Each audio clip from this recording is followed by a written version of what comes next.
Halo,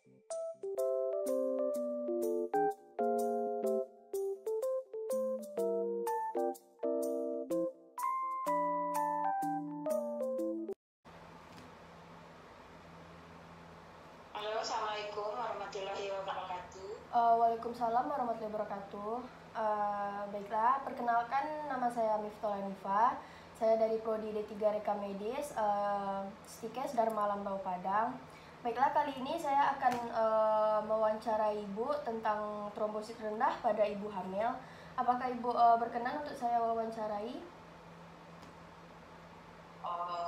Ya, oke, baik. Baiklah, sebelum saya mulai mewawancarai Ibu, apakah Ibu berkenan untuk memperkenalkan diri Ibu? Baik. Baiklah. Terima kasih. Siapa tadi namanya? Miftahul Hanifah ya? Iya, Bu. Miftahul Hanifah. Perkenalkan, nama saya Tanti Yuspita AMDK. Saya bekerja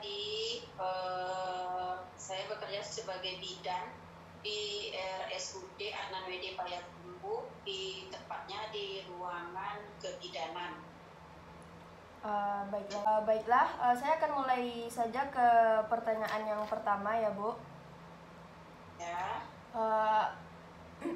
Apakah trombosit rendah itu merupakan kelainan darah? Tunggu sebentar. Sebelumnya ini jurnal atau judul makalahnya tentang apa ya? Judul makalahnya pengaruh dan dampak trombosit rendah pada ibu hamil ya, Bu. Trombosit rendah. Oke, berarti pembahasan kita tentang trombosit ya? Iya, tentang trombosit. Ya, silakan. Diulang lagi. Ya.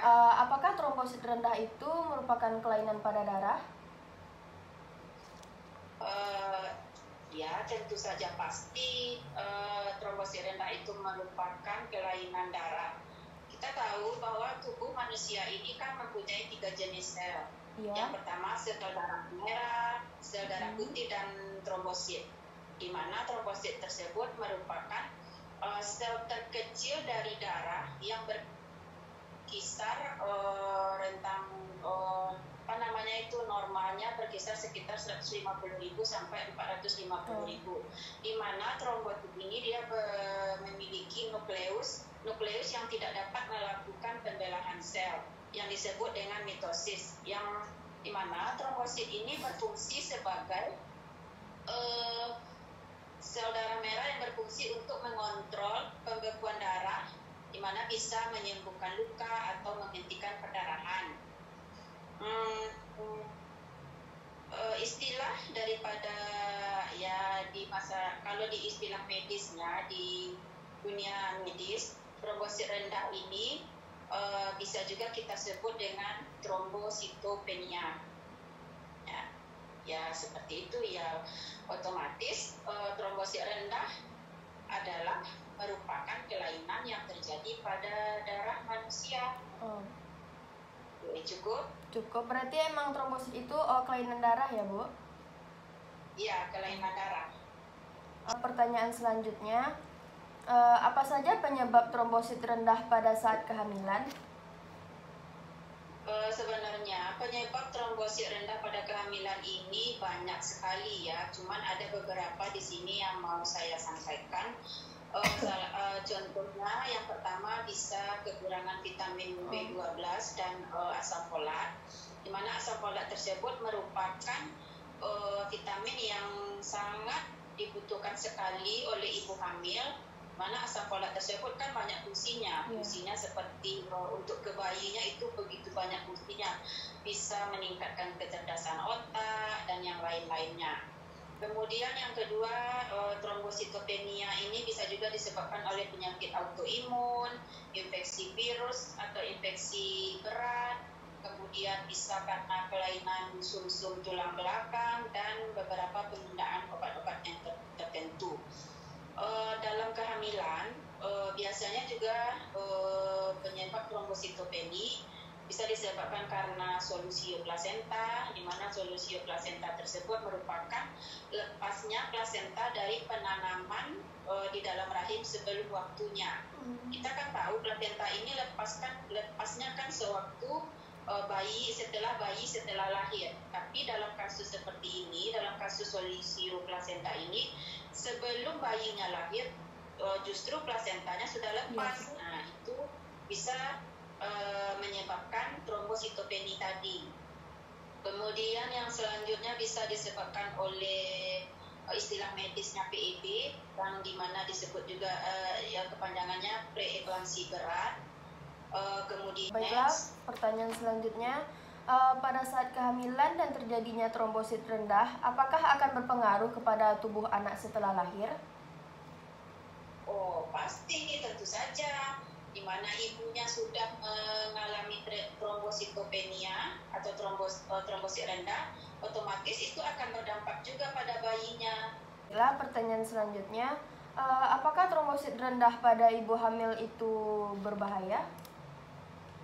Ya, tentu saja sangat berbahaya sekali. Sedangkan dengan kondisi tubuh manusia yang tidak hamil, yang dalam kondisi yang normal saja itu sudah berbahaya, yang orang-orang yang mengalami trombositopenia.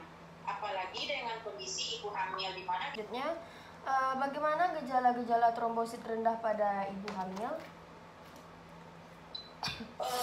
Gejala-gejala trombositopenia pada ibu hamil ini bisa kita lihat dari beberapa gejala ya, seperti yang pertama bisa tekanan darah yang tinggi, kemudian kadar protein di dalam urin si ibu ini juga meningkat. Baiklah, hanya itu yang bisa saya tanyakan kepada ibu. Jika ada salah kata atau gimana, saya mohon maaf atas kesalahan saya.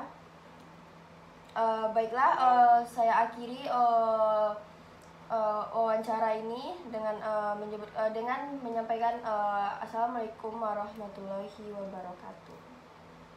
Oh iya, ya terima kasih juga untuk siapa tadi, Miftahul Hanifah ya, Miftahul Hanifah. Semoga sukses dalam proses perkuliahannya sampai selesai nantinya. Ya Bu, makasih ya Bu. Ya, Assalamualaikum warahmatullahi wabarakatuh. Waalaikumsalam warahmatullahi wabarakatuh. Assalamualaikum warahmatullahi wabarakatuh, Bu. Waalaikumsalam warahmatullahi wabarakatuh. Perkenalkan, nama saya Miftahul Hanifah dari Prodi D3 Rekam Medis, Stikes Dharma Lanbau Padang. Jadi saya hari ini ingin meminta tolong kepada Ibu untuk menjadi narasumber untuk tugas artikel ilmiah saya. Saya ingin menanyakan tentang seputar trombosit rendah pada ibu hamil. Jadi sebelum saya ingin menanyakan beberapa pertanyaan saya akan menanyakan dahulu bahwasanya ini anak keberapa ya untuk ibu yang mengalami trombosit rendah pada saat kehamilan? Anak ketiga. Baiklah, sebelum itu ibu berkenan untuk memperkenalkan diri ibu dulu dan profesi ibu. Apa? Ibu berkenan tidak untuk memperkenalkan diri ibu dan profesi ibu? Nama saya Poni Murlina. Pekerjaan saya ibu rumah tangga. Baiklah Bu, saya izin ya Bu untuk mulai menanyakan beberapa pertanyaan saya. Pertanyaan pertama, apa gejala atau perubahan ke tubuh ibu yang ibu rasakan sewaktu mengalami trombosit rendah pada saat kehamilan? Yang saya rasakan saat itu kepala saya sering sakit kepala, lagi mual-mual, terus mungkin kayaknya pernah cuma kan ada pengukur tensi itu sama suami kan, tinggi tensinya. Terus pergelangan kaki kayak bengkak-bengkak aja gitu, sakit. Berarti berarti cukup itu aja yang Ibu rasakan ya, Bu? Ya, pemandangan kayak kabur gitu. Berarti itu berhubungan dengan kepala pusing tadi ya, Bu? Iya, kepala pusing, pemandangan kabur. Baiklah, pertanyaan selanjutnya. Usia kehamilan berapa Ibu baru tahu bahwa trombosit Ibu rendah? 8 bulan lah, 8 bulanan.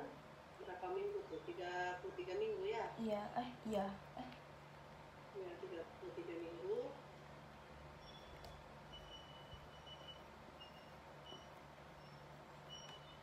Karena ada gejala kayak tadi kan, saya ke bidan terdekat rumah. Iya. Habis itu kata bidan, ya itu tensi saya tinggi 180 per berapa ya gitu, per 100 itu masalah. Jadi kata bidan itu disuruhnya saya dirujuk ke rumah sakit terdekat tempat saya tinggal, tempat saya tinggal. Iya, Bu. Baiklah, pertanyaan selanjutnya, bagaimana kondisi bayi yang Ibu lahirkan dan berapa beratnya sewaktu lahir? Ini tadi 1,9 berat bayi saya. Kondisi bayinya tuh kayak sesak napas kayak gitu anak saya. Bu, itu pertanyaan terakhir dari saya. Terima kasih Ibu telah mau menjadi narasumber dalam artikel ilmiah saya. Jika ada kata atau pembawaan saya yang salah, saya mohon maaf kepada Ibu. Hanya itu yang bisa saya tanyakan dan saya sampaikan. Baiklah, bisa saya akhiri wawancara ini. Assalamualaikum warahmatullahi wabarakatuh. Ya,